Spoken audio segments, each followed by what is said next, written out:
translating lang sa history. Wala kasi kaming kuryente mamaya. Mausapan natin sabay tayo uwi. Eh di mag-taxi ka. Yung ang mahal eh. Tsaka, libre mo na lang ako. Hoy, Ayesha, ang dami mo ng utang sa akin ha. Umayos ka. Sige na, samahan na lang kita. Bata pa lang kami ni Samira, magkasama na kami. At walang kahit na anong bagay ang makakapag-iwalay sa amin. Akala ko ba sasamahan mo ako? Ano pang tinatayo-tayo mo dyan? Ay, oo nga.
Anong ginagawa mo?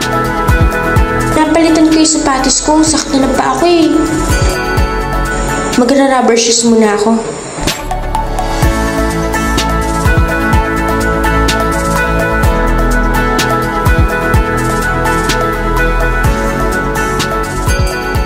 Oh, saan ka pupunta? Nauuhaw na ako eh. Bibili lang ako ng mineral. Bitin ka ba dyan?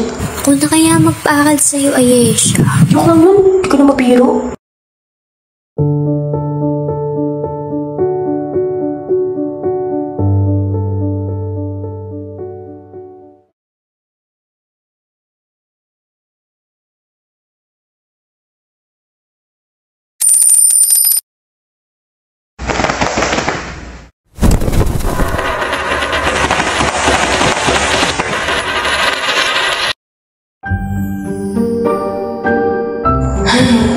Mabuti na lang nahanap kita. Kundi, kulang yung pabili ko ng mineral.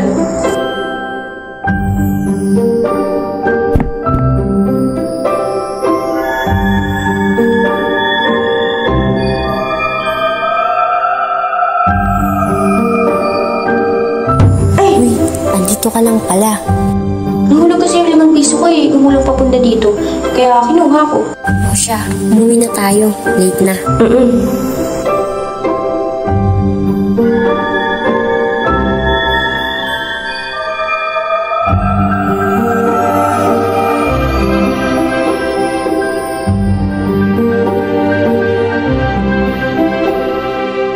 Ang kaharian ng Verbania ay pinamumunuan ni Haring Fernando at Reyna Valeriana.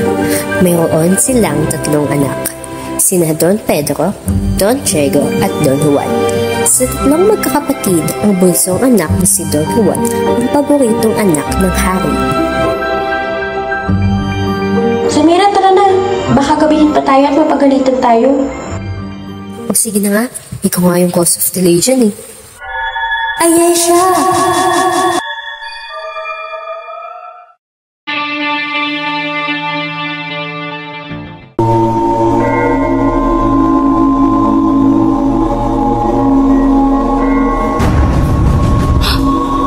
Tila napakasama ng iyong panaginip, mahal kong hari. Sadyang nakakarimari mo panaginip ko ngayon, aking Reyna. Tungkol saan ang iyong panaginip mong iyan, Ang aking aking hari? mahal na Prinsipe Juan ay pinagkaisalaan ng dahil sa inggit. Mahabaging bathala, tunay ngang nakakatakot. Sa lahat ng aking anak, bukod tanging si Juan lamang ang mahina at napakapusong mamon. Siyang tunay, ako man ay hindi ko lubos na maisip kung paano na lamang ang ating bunso kung tayo ay wala na sa mundong ito. Hari, tila ikaw ay balisa pa rin. Meron ka bang dinadamdam? Masama lamang ang aking pakiramdam, aking Reyna. Amang hari, hindi kayo mas mainam na ikaw ay magpahinga muna nang sa ganon ay makabawi ka ng lakas? Siyang tunay aking ama. Huwag mo munang itindihin ang sulit na rin sa kaharian.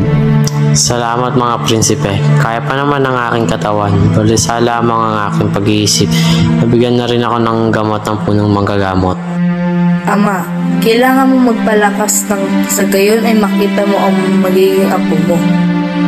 Juan, hindi ngayon ang oras ng mga biro mo. Wala kang kasintahan na apo pa ang iniisip mo riyan. Pagaan ko lamang ang pakiramdam ng ating ama. Ako lang ang magandang lalaki sa ating tatlo, kaya wag niyo nang pagtalunan yan.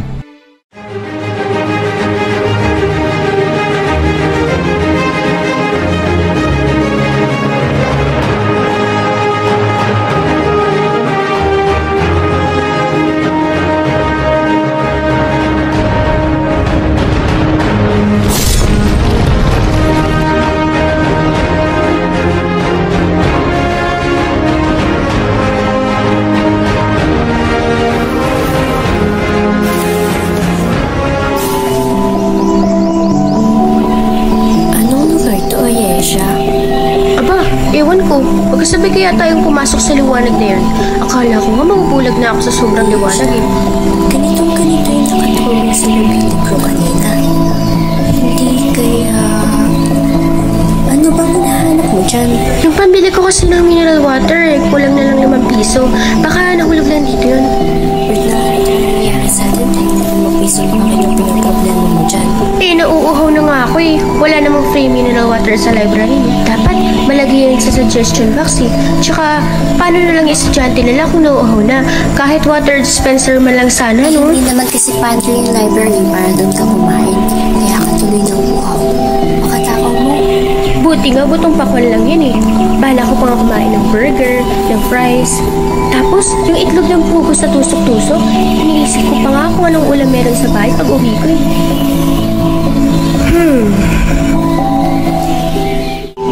Gusto ko rin tikman yung Japanese rice cake sa labas ng school. Tsaka yung kinakain na turon kanina ni teacher.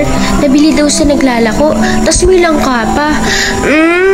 Nagugutom tuloy ako. Ayesha. Yes! Nakita ko nilim ako. Ay, oso. Huwag kang gagalaw. Kunwari hindi ka tao, Samira. Sabi mo dyan, may sense yan natural. Alam niyan kung tao o hindi.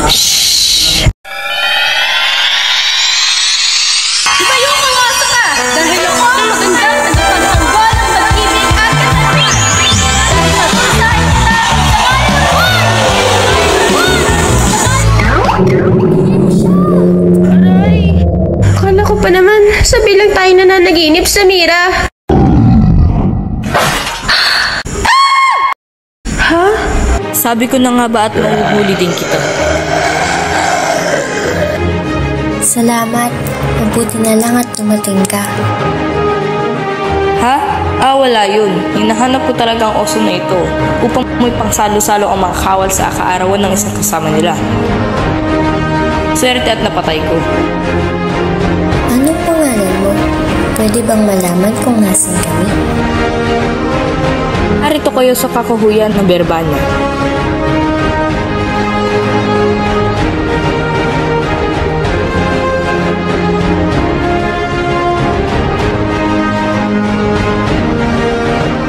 Teka, lubha mapanganib dito. Bakit pagala-gala kayo at pakakaiba ang inyong kasuotan?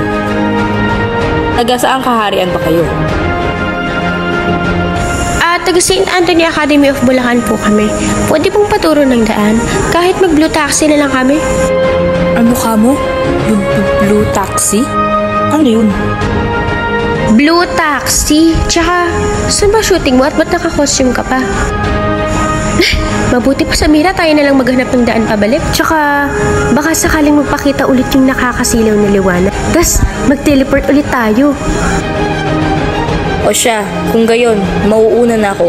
Mag-ingat na lang kayo mga binibini sa inyong pag-uwi.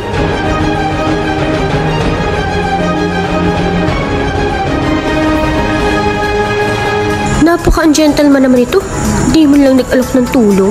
Paano tayo uuwi niya na Yesha? Ewan ko. Wala akong clue eh. Tsaka ikaw naman matalino sa ating dalawa, kaya ikaw na lang maisip.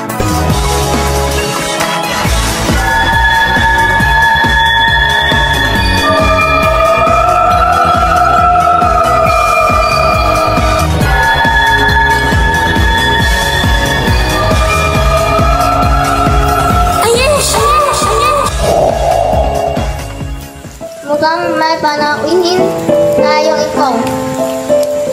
Tama ka, Ada. Ano kayang kwento ang dahil? Malalaman natin sa mga susunod na araw.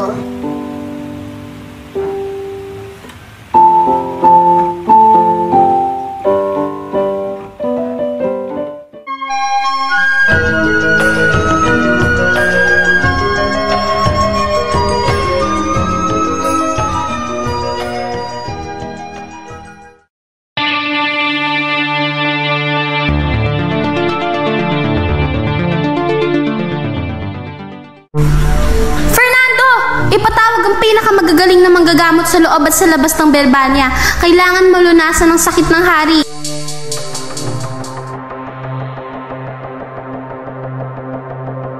Ano't halos lahat na yata ng manggagamot sa kaharian ay walang magawa upang malunasan ang sakit ng hari. Tila mas sumalala pa ang kalagayan ng aking ama. Ito ay isang sakit na dala ng pagkabilisa. Dumadali ito sa utak at kapag hindi malunasan, maaari itong ikamatay ng hari. Ngunit alam ko kung paano gagaling ang Haring Fernando. Paano ho? Ang kanyang karamdaman ay malulunasan sa pamamagitan ng awit ng ibong Adarna. Saan naman matatagpuan ang ibon na yan? Ang ibong Adarna ay matatagpuan sa bundok ng Tabor at ito ay dumadapo sa puno na kung tawagin ay Piedras Platas. Kung ganoon, hindi ito madali na mahuhuli. Makapangyarihan ng ibong Adarna at walang sakit na hindi nito malunasan. Sa araw ay hindi ito makikita dahil naghahanap ito ng makakain, ngunit sa gabi ay babalik ito sa Piedras Platas upang magpahinga. Kung gayon, bilang panganay sa mga prinsipe, ako na ang bahalang dumakip sa ibong iyan. Lubha mapanganib ang iyong paglalakbay, Pedro. Maaari kitang samahan. Huwag mo malitin ang kakayahan ko bilang prinsipe. Amang nagpresenta ka at nagmamatapang. Naway maiuwi mo ang ibon sa iyong pagbalik. Nalalapit na ang panahon upang ako ay lumuklok sa trono bilang panganay sa mga prinsipe. Ako lamang ang nararapat humalili sa aking ama.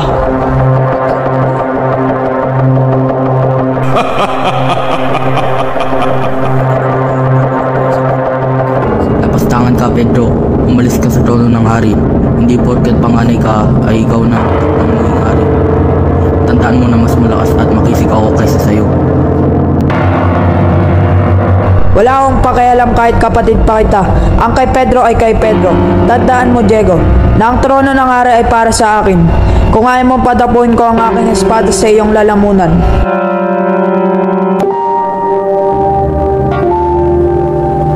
Magsitigil kayo. Malubha na nga ang lagay ng hari. Nakuha niyo pa pag-agawan ng trono? Hindi ba dapat isipin natin kung mapapagaling ang hari? Nakakahiya kayo. Nga ba't kaya ako maglalakbay ay upang mahuli ang ibong Adarna at malunasan ang karamdaman ng hari? At isang karangalan. Mag-iingat ka, Prinsipe Pedro.